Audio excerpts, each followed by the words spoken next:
Hello, I'm Chris Norseth. I'm Brian. I'm Matt. Whitney. And Joanna. This is our second critical Discourse. And let's get it started. All right. So we just read the article by Foucault on madness, so civilization and madness, chapter 2, and it kind of dealt with separating the unwanted people in the society and how that is necessary, and it was deemed economically positive and appropriate for the society. And anybody have any feelings? What are your thoughts? It's still going on today. There's still a large group. I'm from the States, and there's a prison industrial complex that goes on, and I think it's just ridiculous. I think the war on drugs, especially, and especially like victimless crimes. It's one thing to persecute for a crime where you're actually infringing on someone's freedoms, but it's a complete another one when someone's an adult and they're making decisions about their body, whether it's prostitution, gambling, or drug use, or even drug dealing. Like, those things can be dealt with in a different way than by incarcerating people, and it doesn't fix the situation. No, I really agree with you on that point. I feel like really strongly that we're just kind of sweeping all like the unwanted or abnormal citizens kind of under our rug, like under the proverbial rug, like. But yet we're shutting down shelters. We're shutting down like the mental health and addictions clinic. Even like the youth detention facility. It's only drop in only. There's no overnight anymore. So now these people who have real problems that we as a society are supposed to be helping them with, they're on the streets. And you're going to get addicted because what are you going to do? You have no place to go. You're kind of desperate. And so I really feel that needs to change, and I do feel that there's an elitist system controlling us, and it's kind of like you make it or you break it. Like, if you don't go to university or you don't get wealthy, you're very poor. We're losing our middle class. We're becoming very wealthy or very poor. And you're, like, for us, we're kind of, I think, one of the last kind of middle class generation. And it's really horrible in my opinion. It needs to be changed. I found it interesting in just like in the article when he marked the shift from like the romantic period to the classical period, when like madness was kind of like embraced by the arts, and work was thought of as something that was like more like a free spirited thing, and you could guide yourself much more. And then as soon as like the classical period came along, when the economy mattered more, and like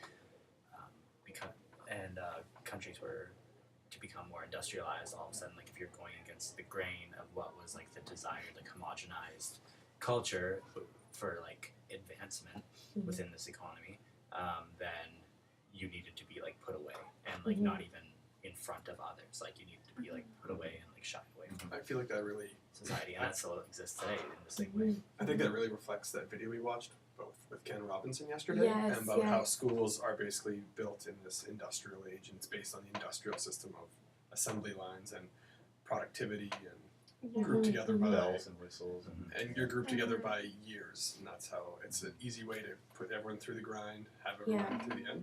It doesn't really reflect the finer points that are obviously missed.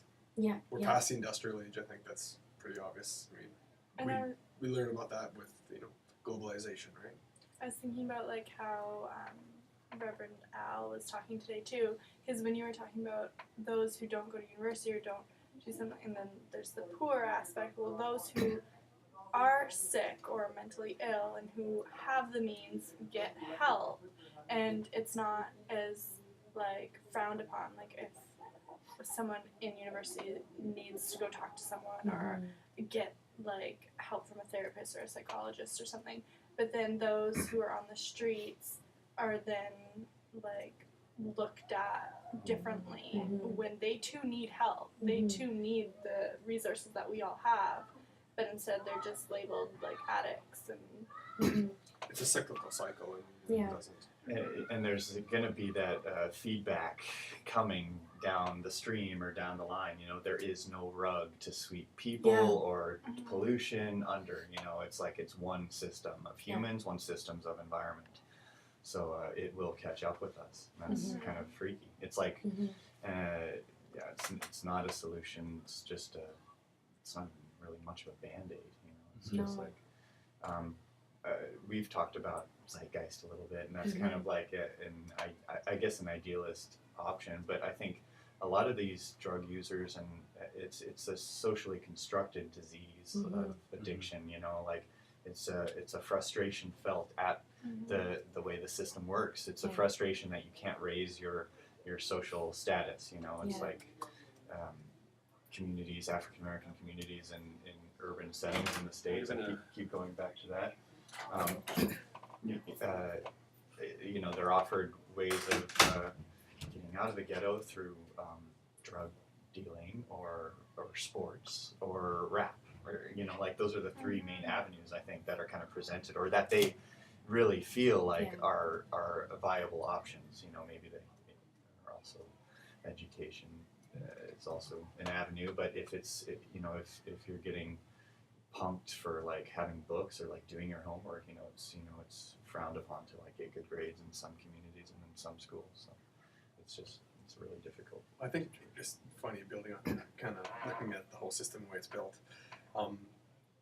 We're ingrained to go to school, get an education, get a job. Yet that education now doesn't mean you get a job. Why would you spend time and money and effort to do that?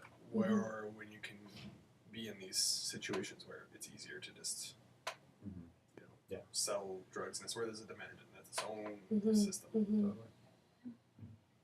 Something I was thinking about in regards to that binary between like certainty and uncertainty that we were being introduced to in Michelle's class, in regards to like mental health and addictions and things like that, is that often like physical ailments, like there's a lot of certainty involved, like it's more of like a medical science, but when it comes to like mental illness, there's much more uncertainty, and like psychology is still like a pretty young science, so there's not a lot of like definite answers, and that's why it can like mental health creates such a revolving door, whether people are coming like in or out of the prison system or the hospitals or like whatever it may be, but people are afraid to like admit that we like don't really have all the answers, and so they kind of like move away from like a huge focus on that because it's like a scary, daunting thing, and like lots of time and money has to be like put forth in it. So in the meantime, it's just kind of like blocked out in the periphery. Your mental health is like the most important. Like if your mind isn't healthy, like that should be like the number one thing. It shouldn't be like you shouldn't be looked at differently. Like, oh, you need help.